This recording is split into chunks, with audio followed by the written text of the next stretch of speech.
توی این ویدیو اطلاعاتی مهم در مورد المپیک 2024 پاریس که 3 روز پیش افتتاحیش بود بهتون میدم. در آخر مراسم سلن دیون آهنگ بسیار زیبا و عاشقانه‌ای خوند و اشک مردم فرانسه رو در آورد. تا آخر این ویدیو با من همراه باش تا هم اطلاعاتی در مورد داستان پشت اون آهنگ معروف بهت بدم و همین که سلن دیون این مدت کجا بوده و چرا نمیخونده. سلام گرونترینا، پر انرژی، بریم برای این ویدیو. بازی‌های المپیک 2024 پاریس از جمعه شروع شده و تا 16 روز ادامه داره. از یه هفته قبل از شروع مراسم شهر پاریس کاملا حال و هوای المپیکی داشته. پرچم‌های نمادین این بازی‌ها در جای جای پایتخت افراشته شده بوده و شور و هیجان در بین هواداران به اوج رسیده. چند نکته در مورد این رویداد مهم جهانی. از 26 جولای تا 11 آگوست بازی‌های المپیکه و از 28 آگوست تا 8 سپتامبر که مصادف با 18 شهریوره بازی‌های پارالمپیک برگزار میشه. رقابت‌های فوتبال و راگبی از 24 جولای از 2 روز قبل از افتتاحیه شروع شده. پاریس دقیقاً بعد از 100 سال دوباره میزبان شده. 100 سال پیش سال 1924 پاریس میزبان المپیک بود و لندن و پاریس تنها شهرهایی هستند که تاکنون 3 بار میزبان شدند. این اولین بار بود که مراسم افتتاحیه توی استادیوم برگزار نشد و در عوض در روی رودخانه سن که از مرکز پاریس میگذره انجام شد. در بازی‌های المپیک امسال 32 رشته ورزشی وجود داره که در مجموع 329 مراسم اهدای مدال برگزار میشه. بیشترین تعداد مدال برای ورزش‌های آبی خواهد بود با 49 مسابقه در رشته شنا، شیرجه، واترپولو و شنای هنری. 2 میدانی با 48 مدال در رتبه بعدیه. در المپیک پاریس 2024 تعداد 11215 ورزشکار حضور دارند. 5712 ورزشکار مرد و 5503 ورزشکار زن. المپیک امسال مسابقات بریک دنس هم داره، شامل رقابت بین مردان و یکی هم برای زنان که 16 رقصنده پسر و 16 دختر مقابل هم مبارزات انفرادی دارند. 45,000 داوطلب در بازی‌های پاریس 2024 کمک می‌کنند.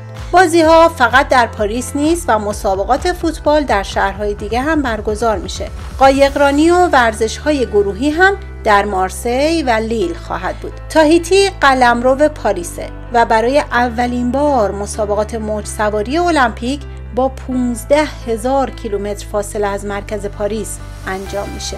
یه ورزش خطرناک هم امسال قراره رونمایی بشه، اسلالوم، که بخش قایق پارویی یا همون کایاک یک نفر است. 4 ورزشکار به طور همزمان از یک سطح شیبدار به پایین پارو میزنند و هر کدوم زودتر به انتهای مسیر برسند برندن. ورزش 5گانه مدرنم قالب خودش رو به 90 دقیقه تغییر داده. با سوارکاری شروع میشه، بعد از شمشیربازی و شنا ترکیبی از تیراندازی و دویدن هم داره که با وقفه بین 5 تا 15 دقیقه بین هر رشته برگزار میشه. نزدیک به 10 میلیون بلیت برای المپیک 2024 و حدود 3,400,000 بلیت هم برای پارالمپیک فروخته میشه. قیمت تمام بلیت ها از 24 یورو شروع میشن و کمترین قیمت برای ورزش های پارالمپیک 15 یورو خواهد بود. تیم المپیک پناهندگانم که تعدادی ایرانی هم درش حضور دارن مسابقه خواهند داد که اولین بار در بازی‌های ریو 2016 شرکت کردن. اگه تا اینجا از دیدن این ویدیو و اطلاعاتی که کسب کردی راضی بودی لایک کن و این ویدیو رو برای دوستای ورزشیت بفرست. بریم ببینیم سلن دیون چرا تو این 4 سال نخونده و حالا بعد 4 سال دوباره با المپیک به صحنه برگشته. همون جوری که گفتم مراسم افتتاحیه این دوره از المپیک برخلاف همیشه توی استادیوم برگزار نشد و رودخونه سن در قلب شهر پاریس با حضور تماشاگران و سلبریتی‌ها و جشن نور و آتش و موسیقی و هنرنمایی سلن دیون و لیدی گاگا از ورزشکاران میزبانی کرد. اجرای جادویی سلن دیون در المپیک 2024 داستانی واقعی از عشق بین یک ورزشکار و مشهورترین خواننده فرانسویه.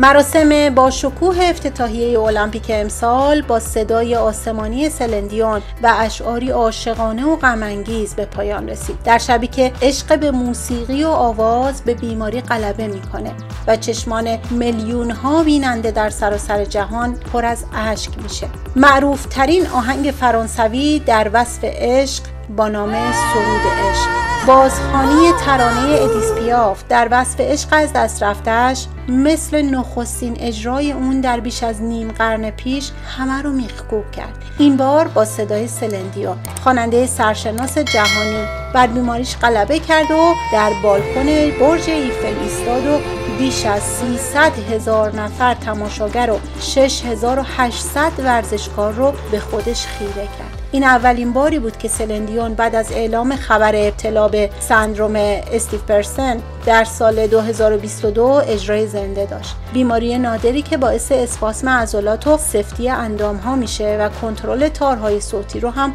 دشوار میکنه.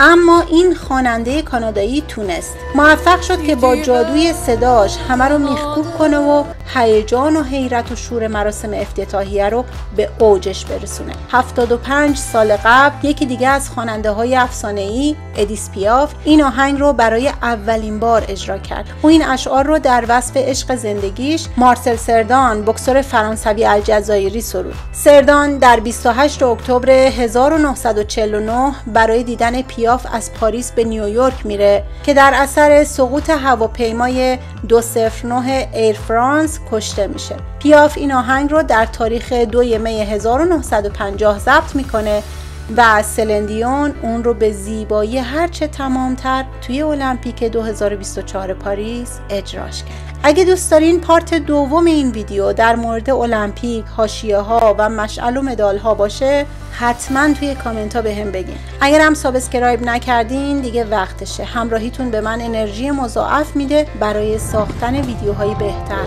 پس ازم دریغش نکن. ممنون از همراهی تا آخر این ویدیو.